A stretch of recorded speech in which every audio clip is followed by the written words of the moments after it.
আহক আমি জানি লওঁ এটা ভুৱা ৰেপ কেছৰ পৰা নিজকে কেনেকৈ নিৰ্দোষী প্ৰমাণ কৰিব। প্ৰথমতে যেতিয়া আপুনি গম পাব যে আপোনাৰ নামত এটা ৰেপ কেছ হৈছে, ফাৰ্ষ্ট আপুনি কি কৰিব, ছ'চিয়েল মিডিয়া আৰু অনৰ্থক ফোন কলৰ পৰা নিজকে এৰাই চলিব। তাৰপিছত আপুনি অতিকৈ জনা শুনা আৰু অভিজ্ঞ এগৰাকী এডভকেটৰ সৈতে যোগাযোগ কৰিব আৰু তাৰ যোগেদি আপুনি এণ্টিচিপেটৰী বেইলৰ কাৰণে অনাৰেবল কোৰ্টত আবেদন কৰিব ছেকশ্যন BNS ছেকশ্যন 482 মতে। তাৰপিছত আপুনি কি কৰিব, আপুনি যদি আপোনাৰ বেইলটো গ্ৰাণ্ট হৈ যায় তেনেহ'লে কি কৰিব, আপুনি যিহেতু ৰেপ কৰা নাই তাৰ কাৰণে আপুনি সকলোবিলাক এভিডেন্স কালেক্ট কৰিব, যেনেকৈ ভিডিঅ' অডিঅ' ফোন কল ফটো ইত্যাদি যিমান পাৰে বেছিকৈ সকলোখিনি কালেক্ট কৰি এক ঠাইত মজুত কৰিব।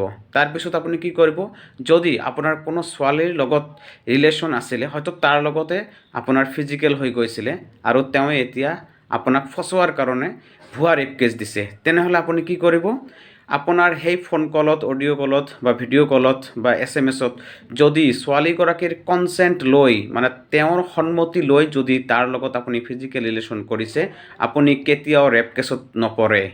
তাৰ কাৰণে আপোনাৰ যে এই ৰিলেশ্যনটো যে চলি থাকিল বা অইন কিবা কাৰণত যদি চলি থাকিল, আপোনাৰ অতিকৈ মানে নিকটাত্মীয় বন্ধু আপোনাৰ ক্ল'জ ফ্ৰেণ্ডগৰাকী সকলোখিনি যিজনে জানে আৰু তেওঁক সকলোখিনি তথ্য এইখিনি এভিডেন্স তাক দিব আৰু তাক লগতে ক'ব যে তুমি মেণ্টেলি প্ৰিপেয়াৰ হৈ থকা, আগন্তুক সময়ত তোমাক কোৰ্টত গৈ সাক্ষী দিব লাগিব।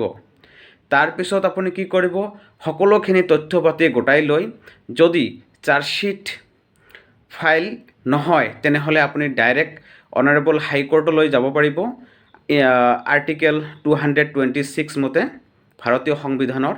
আৰু যদি চাৰ্জশ্বিটটো ফাইল হৈছে তেনেহ'লে 528 BNS ছেকশ্যন মতে আপুনি কোৱাশ্বিঙৰ কাৰণে অনাৰেবল কোৰ্টত আপুনি আবেদন কৰিব পাৰিব। আৰু ইয়াৰ যোগেদি আপুনি যে ৰেপ কৰা নাই তাৰ কাৰণে অনৰ্থক আপুনি যিটো হেৰাছমেণ্টৰ কাৰণে হেৰাছমেণ্ট হৈ আছে তাৰ পৰা আপুনি বাচিব পাৰিব আৰু নিজকে নিৰ্দোষী প্ৰমাণ কৰিব পাৰিব। গতিকে মোৰ এই ভিডিঅ'টো এৱাৰনেছৰ কাৰণে দিয়া হ'ল। ইয়াৰ মানে এইটো নহয় যে ল'ৰাবিলাকে বেছিকৈ ৰেপ কৰিব ছোৱালীৰ কনচেণ্ট লৈ, কেতিয়াও এনেকুৱা কাম কৰিব নালাগে। আৰু মোৰ এই ভিডিঅ'টো সকলোৱে লাইক কমেণ্ট আৰু শ্বেয়াৰ কৰিব, লগতে ছাবস্ক্ৰাইব কৰিব। আৰু এই ভিডিঅ'টো সম্পূৰ্ণৰূপে জনসচেতনতামূলক আৰু এৱাৰনেছ বৃদ্ধি কৰাৰ কাৰণে মই বনালোঁ। Thank U.